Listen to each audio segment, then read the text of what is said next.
用爱烹饪，用心品味。大家好，我是薇薇安。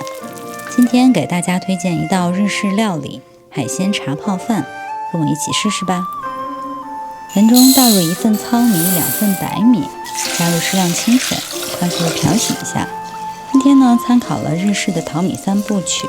这第一遍清洗就是为了洗去米粒表面的杂质，快速抓洗10秒后倒掉洗米水。第二步呢是淘米，像这样搓揉米粒30下，再倒入清水漂洗，洗至水基本清澈即可。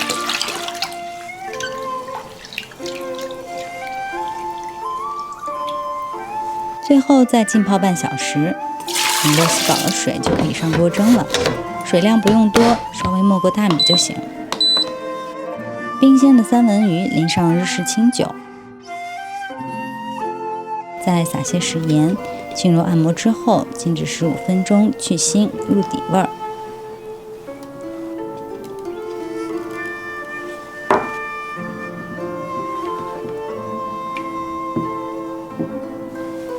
再准备即食蟹柳30克，撕去薄膜，用刀背碾压成细丝即可。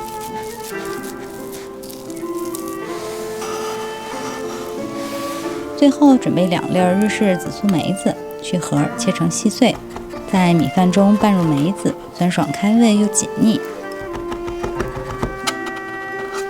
腌好的鱼排用厨房纸巾吸干备用。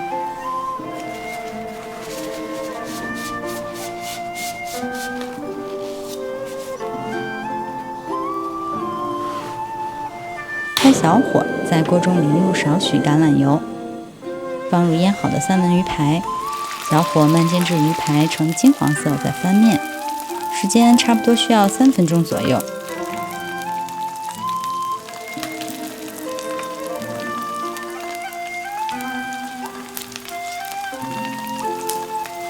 再盖上盖子，继续煎2分钟，最后离火静置3分钟即可取出切块备用。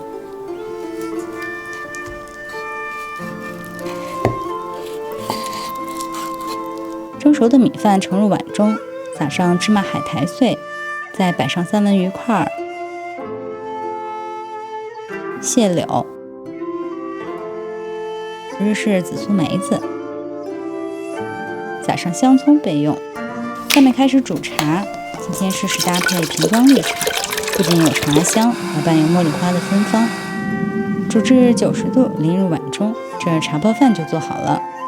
夏季也可以免去加热，直接用来泡饭，清凉解暑。这碗茶泡饭营养丰富，口味清爽，米饭吸足了茶汤，很好吞咽。不过大家也要注意细嚼慢咽，避免增加肠胃的负担。好了，你也赶紧试试吧。来点这个。用爱烹饪，用心品味，我是薇薇安。喜欢我的视频就请关注、点赞并转发。以后每周都会送上美味的料理，谢谢支持，下回见喽。各有各的味道，就是那个茶的芬芳和其他食材的味道相处的非常好。对，哇，真的不错呀，很清爽，是不是？糙米搭配的很好，是吧？很有嚼劲和 Q 感。对，真的，这个糙米咬着 QQ 的。